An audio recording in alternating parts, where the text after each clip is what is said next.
En primer término quiero agradecer el privilegio, la distinción de poder participar esta mañana con ustedes en este seminario, particularmente en la persona de la decana Clara Sharansky.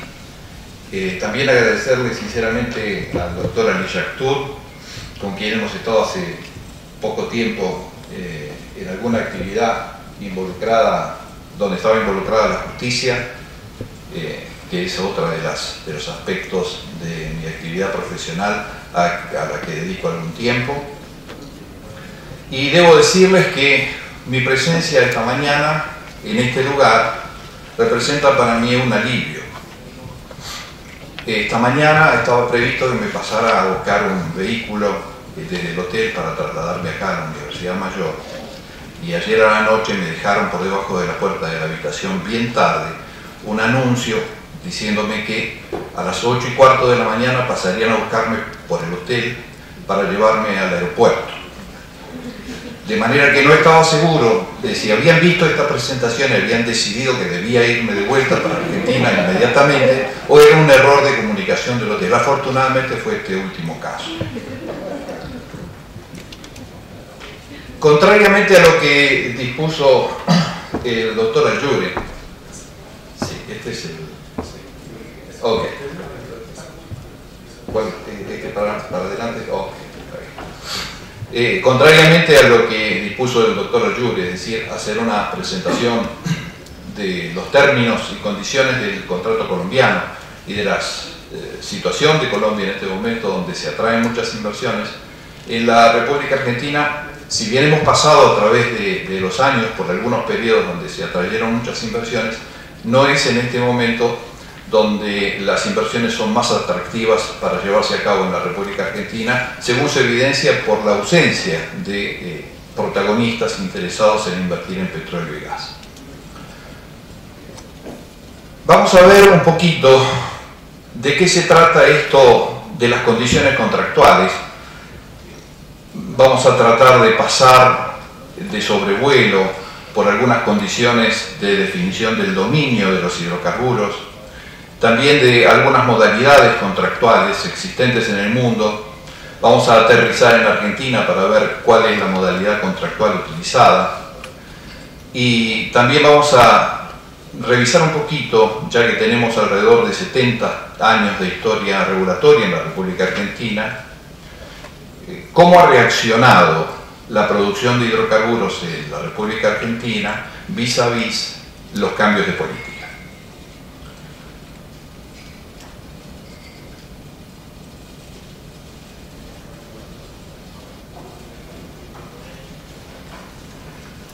Evidentemente, los sistemas de dominio, entendidos como la propiedad del recurso, son diferentes en todas partes del mundo y han sido diferentes también en su evolución. Desde la definición de que los recursos naturales, en particular los minerales, seguían el régimen de la accesión propio del derecho romano, hasta la participación del Estado como un protagonista esencial dentro de la actividad hidrocarburífera, se ha recorrido también por otros sistemas. Uno de los sistemas más populares es el sistema regalista, donde si bien la propiedad del recurso corresponde al Estado, el Estado no se dedica a la explotación o a la exploración y explotación, pone esa actividad en manos privadas y se reserva algunos derechos, en particular derechos económicos, pero también derechos de carácter regulatorio y de supervisión de las actividades. En la República Argentina este sistema, el sistema regalista, es el imperante, es decir que bajo la ley de hidrocarburos vigente, el Estado otorga concesiones de explotación a aquellos que están interesados en realizar esa actividad, y en función de esas concesiones de explotación no se transmite el dominio del recurso, es decir, los yacimientos son de propiedad pública del Estado, intransferibles, inalienables, imprescriptibles, y lo que sí se otorga es un derecho de extracción. El punto es de interés, aunque con el transcurso de los años ha perdido alguna importancia, de interés respecto de si tiene un impacto patrimonial o no para el sector privado el hecho de ser dueño de la reserva, o si realmente da lo mismo, tiene la misma consecuencia económica, tener un derecho de extracción de los hidrocarburos que constituyen esa reserva por varios años, por muchos años. El largo plazo es una de las características esenciales de esta actividad petrolera, que se asocia con el riesgo, entendiendo como riesgo la posibilidad de perder el capital. Cuando uno habla de actividades de riesgo, en realidad lo que está hablando es la posibilidad de perder dinero en el curso de la realización de la actividad. Claro está que la existencia de numerosas compañías petroleras exitosas en el mundo está demostrando que se puede transitar ese riesgo con buen resultado. Pero el riesgo es parte inherente de esa actividad y así hay que entenderlo. Decía el subsecretario la necesidad de ir desarrollando cada vez más las energías no renovables, y efectivamente esta es una regla general en el mundo. No obstante, debemos decir que las chances de utilización de esas energías no renovables no permiten avisorar por muchos años el reemplazo de las fuentes fósiles, de los combustibles fósiles. Yo diría que por razones económicas hoy día. Si estas razones económicas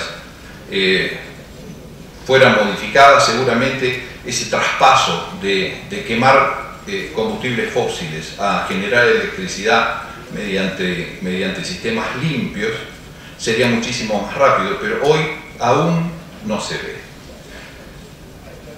Del 100% del petróleo que se produce en el mundo, solo se industrializa para la obtención de productos derivados el 5%.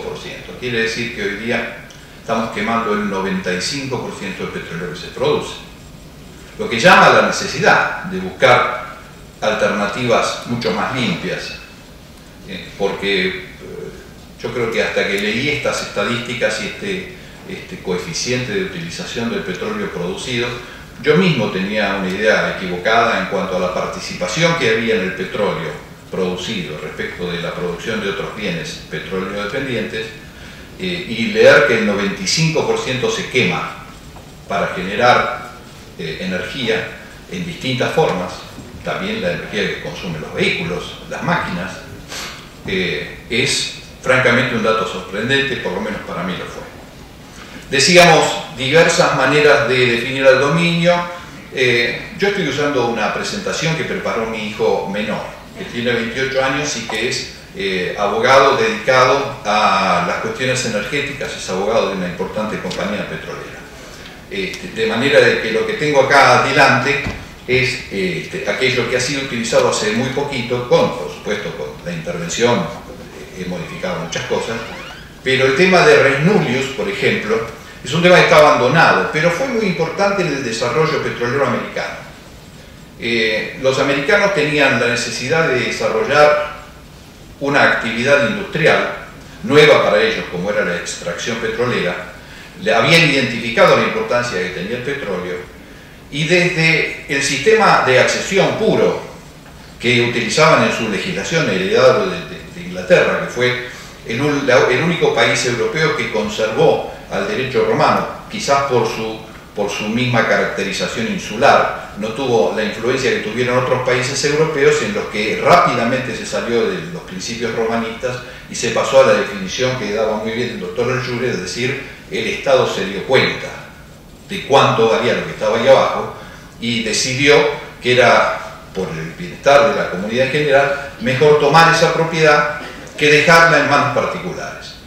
En Estados Unidos eso no sucedió. Estados Unidos sigue afectado, no afectado, pero sí definido en su propiedad por este tema de la accesión, pero en los primeros momentos era importante definir que aquel que producía petróleo era el dueño del petróleo que encontraba.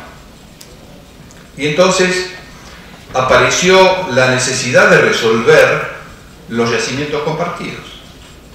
Es decir, aquellos yacimientos que atraviesan por el subsuelo distintos fundos y que de la misma manera que se define la propiedad de un animal salvaje, aquel que tiene la posibilidad de recuperarlo, extraerlo y ponerlo sobre la superficie se hace dueño.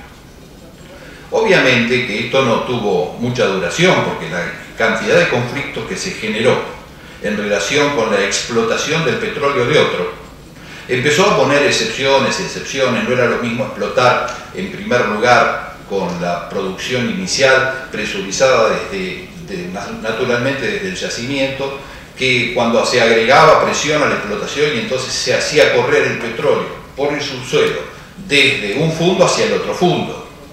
Todas estas cosas generaron muchísimas intervenciones de la autoridad. Y hoy en día yo diría de que Estados Unidos es uno de los países del mundo donde la autoridad interviene más en lo que es la explotación petrolera. Contrariamente a lo que todo el mundo cree, si bien los acuerdos entre los propietarios de los fondos y las empresas petroleras se guían en general por la libertad de contratación, lo cierto es que la importancia que tiene el recurso hace que las agencias de control regulatorias presten muchísima atención, sobre todo al punto de conservación del recurso y de explotación más eficiente.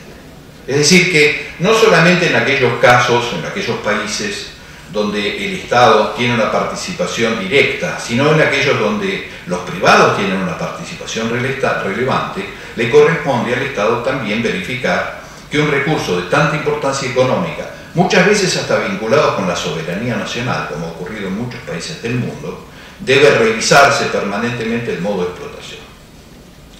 Y algo que me pareció muy oportuno de la doctora Yaranqui, sus palabras respecto de la necesidad de prestar atención a algunos aspectos sociológicos.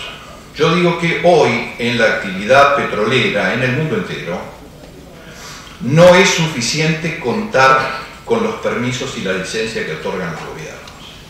Hay una licencia social que es indispensable mantener vigente para que la actividad pueda realizarse. Así que, doctora, realmente estoy muy de acuerdo con sus palabras. El tema del dominio vinculado con la jurisdicción. Dominio y jurisdicción son dos términos independientes. Llamo jurisdicción no al derecho del juez de decir el derecho, no a la función judicial jurisdiccional, sino a la competencia para dictar las normas. Este dominio y jurisdicción se ve muchísimo en los países federales. Por ejemplo, la República Argentina, al igual que Estados Unidos, está dividido en numerosos estados, en nuestro caso son provincias, cada una de ellas autónomas y conformadas con comunidades constitucionales independientes de alguna manera. La propiedad de los recursos naturales, a partir del año 1994, en la República Argentina se definió en cabeza de las provincias, no de la nación. Entonces empieza a haber la dicotomía en temas tan serios como los temas energéticos, entre lo que es ser dueño del recurso y fijar la política de su explotación. Este tránsito entre una situación unificada donde el que decide otorgar los permisos y establecer la modalidad de explotación es el mismo que fija la política, en aquellos países que tienen una división jurisdiccional, como en la República Argentina, a veces se pone no solamente en situaciones de conflicto político, sino también de conflicto económico. Hoy en día estamos en la República Argentina transitando ese camino felizmente con, yo diría que desde el punto de vista de la diferencia jurisdiccional, se está transitando con paz y con bastante sentido común. Se empieza a reconocer la necesidad de unificar la política y también se empieza a reconocer la necesidad de que los estados individuales, las provincias, tengan un aprovechamiento económico efectivo del recurso que se explota. También es cierto que comienza a verse en el mundo desde hace unos 15, 20 años atrás una participación diferente del Estado, no ya simplemente como el Estado que dicta las reglas, el Estado que además establece las reglamentaciones y regulaciones propias de la actividad, sino el Estado que conforma sociedades, empresas, y con esas empresas participa solo o asociado con los capitales privados en la explotación del petróleo. Esto ha marcado en los últimos años una diferencia importante en el modo hasta de producción de los modelos contractuales me refiero. La asociación a la que pertenezco, la Asociación Internacional de Negociadores Petroleros, ha creado un capítulo separado en los últimos 10 años sobre la participación de las NOC, National Oil Companies, que son las compañías estatales que se dedican a la explotación petrolera, por la importancia que han asumido dentro de este sector, en general en la exploración y explotación del petróleo. El tema de a quién pertenecen los hidrocarburos, ya desde los años 50, pero se cristaliza en el año 62, ha tenido reconocimiento por la Asamblea General de las Naciones Unidas, con una declaración que se produce el 14 de diciembre de 1962, donde se declara el derecho soberano de los estados en relación con sus recursos naturales. Esto ha tenido que ver más que nada con la necesidad de países más pequeños que, enfrentados a aquellos países que realmente necesitaban mucho de la energía y eran francamente activos en la promoción de las actividades fuera de sus territorios, debían respetar la existencia de esta soberanía sobre el recurso natural. Sin embargo, este principio de que corresponde la soberanía al Estado también tuvo un impacto dentro de los mismos estados en relación con la regulación que se dictaba, generando cada vez más la participación del Estado y la intervención del Estado en la actividad, por lo menos en lo que es regulatorio, y en el reconocimiento de que el dueño del hidrocarburo o el dueño de la reserva es la comunidad toda, y admitiendo cada vez menos la posibilidad de que exista un dominio privado sobre estos yacimientos. En general, no importa cuál sea la modalidad contractual que se utilice, hay ciertos principios generales de cualquier contrato que quedan respetados. Esto parece obvio, pero no es obvio en el sentido de que hay jurisdicciones en las cuales no existe un contrato propiamente dicho, sino que entendido como un instrumento que ambas partes firman, sino que la parte contractual de la actividad queda definida por la ley. Ahora, no importa que quede definida por la ley o quede plasmada en un instrumento donde ambas partes firman, el contenido sigue siendo el mismo y los recaudos de contenido contractual siguen siendo los mismos. Yo dejaré esta, si alguien está interesado, voy a dejar la presentación para que no sé si en la web de la universidad. Perfecto. Vamos a ver un poquito los contratos en particular.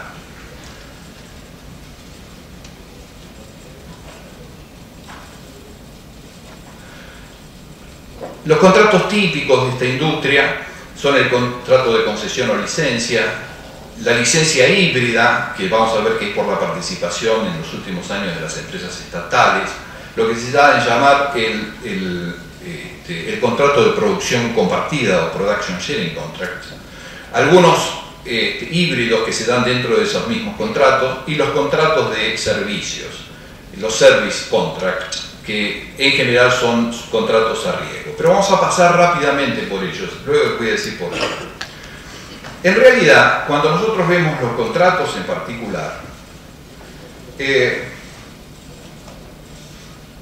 el tema tiene importancia, yo diría que tiene tanta importancia que recientemente un par de profesores, Arthur Van Benten y Johann Strebel, de la Universidad de Wharton en Pensilvania, luego de hacer un análisis de más de 2.400 contratos en el mundo, trataron de identificar cuáles eran los contratos que generaban el menor riesgo de confiscación. Ustedes saben, en el mundo entero ha habido un proceso, a veces dado en distintos tiempos, donde también por diferentes razones los estados, en lugar de cumplir con las reglas que venían prometidas, intervenían de pronto y accedían a la propiedad de los recursos a través de mecanismos expropiatorios. Expropiación para nosotros y para ustedes, creo, tiene un significado distinto al que tiene para el derecho anglosajón, al common law. En el derecho anglosajón hablar de expropiación es lo que nosotros definimos como confiscación. Para ellos lo que nosotros entendemos como expropiación, que es el derecho del Estado a definir la utilidad pública de una propiedad y previamente indemnizada tomarla, eso lo llaman nacionalización bajo el common law o el derecho anglosajón. Entonces estos profesores lo que hicieron fue un análisis, despertó esta curiosidad, la circunstancia de que aumentos de precio importantes en el petróleo crudo que ocurrieron entre el 2003 y el 2008 generaron expropiaciones en muchos países, en Argelia, en Bolivia, en China, en Ecuador, en Venezuela y en Rusia, en este periodo. Entonces los autores preguntaron qué modelos contractuales había que originaron o fueron capaces de generar la necesidad de los gobiernos de poner mano en esas propiedades y de esa manera, de alguna forma, saltar de un régimen que venía normalmente cumplido hasta un momento a otro donde existieron tensiones propias de todas estas situaciones expropiatorias.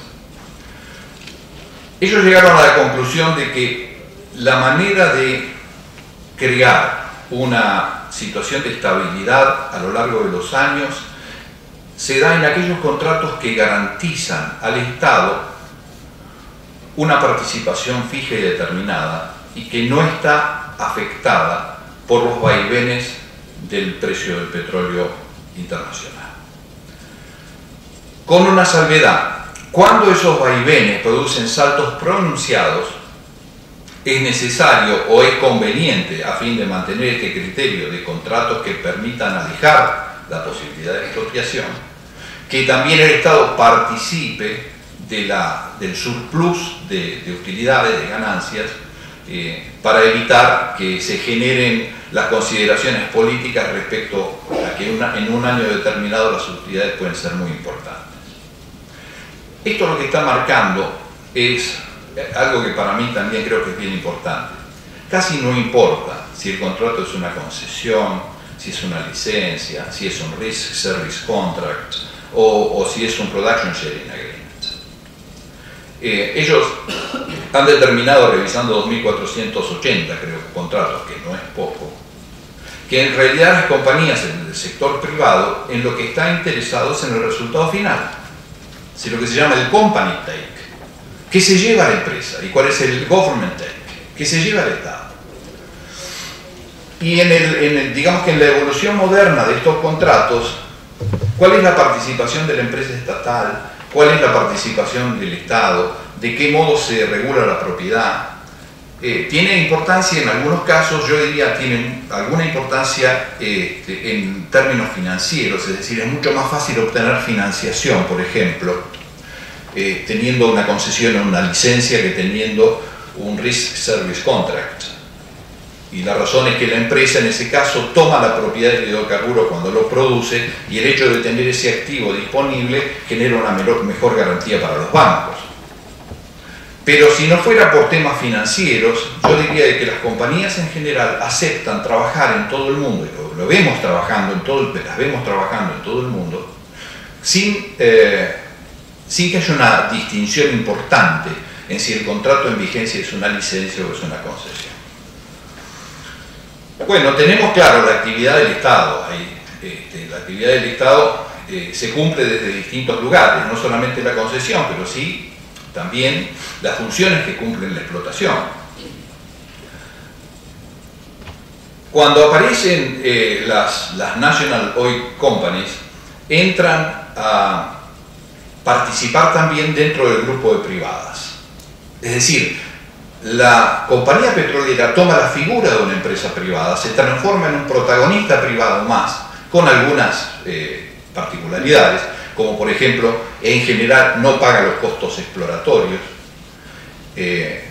porque solamente apuesta al éxito. Una de las razones es bastante difícil en toda sociedad es carente. Es decir, no existe sociedad en el mundo donde el Estado recaude para cubrir las necesidades de todos. No importa si es un país rico o un país pobre, eso es un diferente grado de cobertura de las necesidades.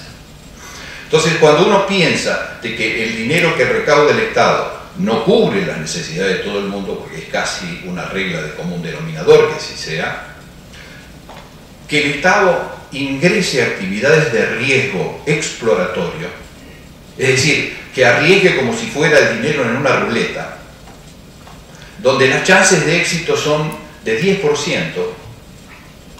es decir, no me equivoco, 90% de posibilidades de fracaso, donde está atrapado por una geología, si no tiene diversificación como tienen las compañías internacionales que diversifican la geología en distintos lugares del mundo, tiene muy poca diversificación de asociación, porque solamente se asocia con las compañías que van a ese país a instalarse, es decir, no solamente tiene que asumir un riesgo exploratorio, sino que además tiene muchas dificultades para diversificarlo. Entonces, en esas circunstancias parece lógico que las compañías petroleras estatales digan: no pongo dinero para explorar y sí lo pongo para explotar. Y cuando hay éxito en la explotación, lo que se permite es todas aquellas inversiones que llevaron al éxito se pueden capitalizar y son recuperables. Pero no son recuperables aquellas que llevaron al fracaso. Nosotros tenemos varios países donde aplican la licencia: Argentina, Brasil, Perú, India, Indonesia, Bolivia antes de nacionalizarse. Estos países son los que dan la mayor libertad al capital privado. Son los que permiten al capital privado decidir cuándo un descubrimiento es comercial, es decir, cuándo se lleva a cabo la explotación después de haber tenido un descubrimiento. El doctor Ayure decía muy bien que hay éxitos aún en el fracaso, es decir, cuando no se encuentra el hidrocarburo después de haber gastado unos cientos de millones de dólares en exploración. Los geólogos dicen que ese ha sido un éxito geológico. Nosotros creemos que los geólogos y los médicos tienen algo en común: ambos tienen sus errores bajo tierra. De manera que pagar esos errores no parece lógico para las empresas estatales. Y es por eso que se asocian al éxito únicamente. Bueno, estos contratos son los que permiten la mayor libertad del sector privado, permiten también tomar la propiedad del hidrocarburo una vez producido y disponer de esa propiedad. Disponer de esa propiedad significa tener el derecho a comercializarlo dentro del mercado interno y también en el mercado externo.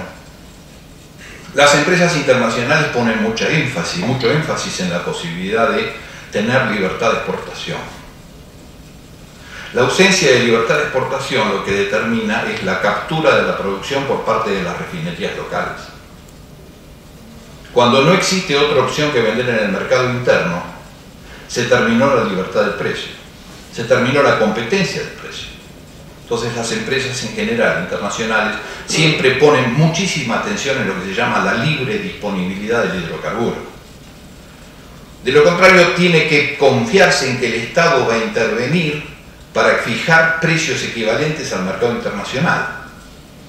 Al mismo tiempo sabiendo que el precio que pagan las refinerías en cada país afecta el precio de combustible en la gasolinera, y que el precio del combustible en la gasolinera es un elemento inflacionario y es un elemento políticamente sensible.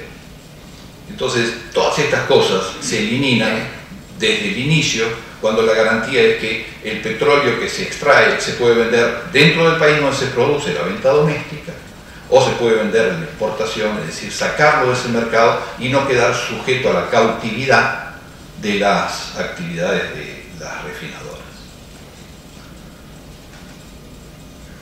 En este Production Sharing Contract, una vez cubiertos los costos, la producción se divide entre la compañía de propiedad estatal y la compañía privada. Esta división hace que el company take esté reducido, porque después de pagados esos costos no queda el total de la producción disponible para venderla. Acá hay aspectos que son importantes. No es que cualquier modelo contractual aplica a cualquier lugar. Argentina tiene una productividad por pozo del orden de los 7-8 metros cúbicos día. Arabia Saudita tiene 200 metros cúbicos día por pozo. De 7-8 metros cúbicos por día a 200 metros cúbicos por día por pozo. Una actividad realizada en Arabia Saudita permite una libertad mucho mayor respecto de la forma contractual y permite que el Estado tome una participación muy alta dentro de lo que es la explotación. Porque con la misma inversión con que se hace un pozo en Arabia Saudita se obtiene 200 metros cúbicos y en Argentina 7, 8, 10. Entonces, este aspecto de los Production Sharing Contracts en general se ven en los países que son productores de petróleo en serio. Argentina no es un país petrolero. Argentina es un país con petróleo. Venezuela es un país petrolero. Entonces, uno ve estos contratos, los Production Sharing Contracts, los ve en países que tienen desafiantes campos.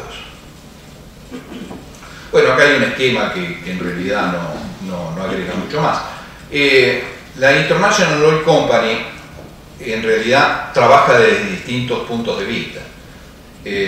Cuando trabaja dentro del Production Sharing también presta servicios, hasta puede prestar servicios de broker, le vende la producción al Estado, le vende la producción que es del Estado en el exterior, porque tiene los medios, la organización, justamente tienen los departamentos comerciales que pueden hacerlo y terminan prestando un servicio en ese sentido.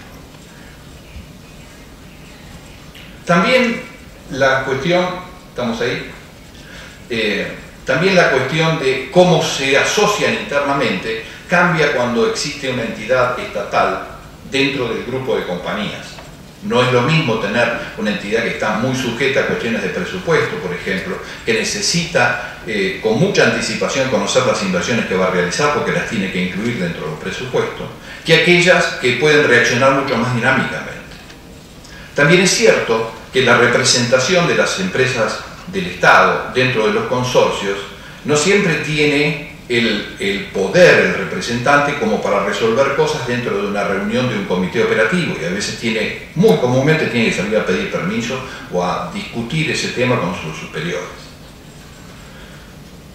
En fin, estos son esquemas generales. En la contratación internacional, ustedes van a ver acá en verde, todo lo que está en verde, es los lugares que están afectados por concesiones. Nosotros hemos dicho concesiones, acá está el lease americano, que es muy parecido a la concesión, solo que el granting, el grantor, el que otorga la concesión, es el dueño de la tierra. Pero en realidad, siendo un contrato entre privados, califica por sus términos y condiciones como una concesión o una licencia. Lo mismo en casi todo Sudamérica. Fíjense que los Production Sharing Contracts no es casual que estén en estos lugares. Acá un mix de Production Sharing Contract y de contratos de servicios, de manera que los contratos de servicios son bastante poco utilizados. En general son utilizados en aquellos países que tienen restricciones constitucionales para que el capital privado se incorpore a la actividad petrolera. México es uno de ellos, Irán es otro, que la actividad privada no puede formar parte de la actividad petrolera. Es interesante verlo cómo se distribuyen, porque en realidad uno advierte así que con solo 4 modalidades ha cubierto prácticamente todo el mundo. Bueno, Argentina, para llegar a los puntos finales. La ley es del año 1967 y habilita todas las posibilidades de contratación, así que no podía fallar. No había modo de errar, estaba la actividad enteramente realizada por el Estado, estaba la actividad enteramente realizada por una empresa del Estado, prevista en la ley, estaba la posibilidad de asociarse con la empresa estatal para realizar la exploración y explotación, y está también la concesión, que es el otorgamiento del derecho de extracción, exploración y posterior extracción, a capital privado exclusivamente, sin participación estatal. Claro, como esta ley delega en el Poder Ejecutivo la fijación de la política, a través de la política se determina la forma. Y es por eso que ha cambiado a lo largo de los años la forma en que Argentina ofrecía un contrato al capital privado. No vamos a entrar en profundidad en este análisis, pero en realidad las empresas en la concesión tienen la libre disponibilidad y mediante esa libre disponibilidad lo que hacen es dar destino al hidrocarburo del modo como mejor les parezca. Están afectados por obligaciones impositivas, que son el impuesto a las ganancias, impuesto al valor agregado, y además pagan una regalía del 12%, que ahora se ha elevado hasta el 15%, con algunas reformas realizadas luego de que se trasladara a las provincias el dominio de los yacimientos. ¿Todavía sigo con el cartel de 10? Sí. ¿Ya viene el 5? Bueno. Nosotros hemos vivido en Argentina regulándonos desde la emergencia. Y esta emergencia ha sido también producto de legislación. Todo el impacto que sucedió en la década del 90, donde vinieron muchísimas inversiones, fue el resultado o la derivada de una ley de emergencia. Las concesiones que se otorgaron durante ese periodo derivaron de una ley de emergencia. Y la ley de emergencia, o la emergencia, ha seguido gobernando la República Argentina tras sucesivas leyes hasta hoy. Recientemente se ha dictado una ley que declaró de interés público y objetivo prioritario el autoabastecimiento de hidrocarburos, y en esa vía dispuso expropiar la mayoría de las acciones de YPF, que era la mayor empresa petrolera estatal de capitales privados, donde el accionista principal era Repsol, y a través de un decreto 1277 de reciente sanción se crea una comisión que va a definir cómo las inversiones deben ser realizadas por el sector privado para ajustarse a un plan general de inversiones nacionales en el área de los hidrocarburos. Este ajuste obviamente no tiene mucho que ver con las condiciones bajo las cuales se otorgaron las concesiones existentes. En realidad esta norma tiene que ver con lo de siempre, con la emergencia. Y es todavía una incógnita cuándo Argentina va a salir de regularse y legislar desde la emergencia. Porque además de que la emergencia tiene por definición, digamos, una característica temporal. La emergencia es un momento, la emergencia no puede durar toda la vida de un país, se supone. A la emergencia se la viene manejando desde normas de carácter administrativo, decretos y resoluciones, que curiosamente no se adaptan muy bien al contenido de la ley. Entonces, con estos decretos y resoluciones, diríamos, de escasa solidez institucional, porque así como han sido sancionadas por una orden del gobierno, de un ministro, de un secretario, de un sector, pueden ser derogadas por otro gobierno o por otro secretario, y no tienen el debate y no tienen la posibilidad de interferencia y de conocimiento previo que da el debate en el Congreso. La ley siempre da la oportunidad de participación de la sociedad de un modo u otro, la intervención de la prensa. Un decreto, una resolución, terminan siendo preparadas en ámbitos cerrados y el conocimiento es a través de la publicación oficial, muchas veces cuando se quiere mantener ese secreto. De manera de que hasta que no se pueda solucionar esta ausencia de solidez en la regulación, va a ser bastante difícil que nos pase lo que le pasa a Colombia en Argentina. Decíamos, tenemos más de 70 años de historia. Veamos cómo evolucionó a la regulación la producción petrolera. el presidente Frondizi en el 58 se determinó a utilizar la participación del capital privado en contratos de servicios para obtener el autoabastecimiento petrolero. Argentina era un país altamente importador. Fíjense que a partir de acá, cuando se pone en marcha, lo que crece la producción ha sido impresionante. Claro, como en Argentina nada dura mucho tiempo, en el año 62 vino el presidente Ilia, un demócrata, que anuló todos los contratos celebrados por Frondizi. Entonces ustedes ven cuál fue el resultado de la producción petrolera, hasta que se dicta en el 67 la ley de hidrocarburos, que genera una nueva expectativa y otra participación del capital privado. A partir de acá ha dejado desde el año 72-73 dejaron de otorgarse contratos de servicios y se concentró con la misma normativa la actividad en YPF, pero en la YPF estatal, la YPF no privatizada, la vieja YPF estatal de la República Argentina, que no pudo cumplir con las necesidades de inversión y entonces empezó a declinar la producción, hasta que aparece acá un intento de política energética fundamentada en dirigirle dinero a YPF que la levanta un poquito.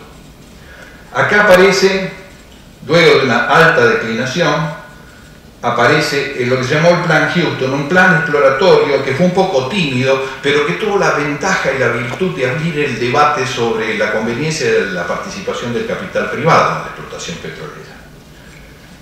Acá aparece la privatización, la desregulación y la privatización de los años 90, que tiene algún efecto, como ven ustedes. Acá aparece la crisis petrolera, 1998, hoy el petróleo está en el orden de los $100, por decirlo de alguna forma. En el año 98 estaba en $11 el barril. Y esto generó una disminución en la producción. Se dicta la emergencia, se rompen los contratos, esta ley corta no tuvo ningún efecto y seguimos en este declive hasta hoy. Este es el punto en el que nos encontramos hoy. La definición no la sabemos. ¿Qué es lo que va a resultar de aquí en más? No lo conocemos. La historia nos marca algunas señales y probablemente esas señales en algún momento sirvan para definir la política del futuro. Yo creo que esto es todo cuanto tengo para decirles ahora, para cumplir con el 0 minutos que me acaban de poner los administradores del tiempo. Los saludo y quedo a disposición para las preguntas. Muchas gracias.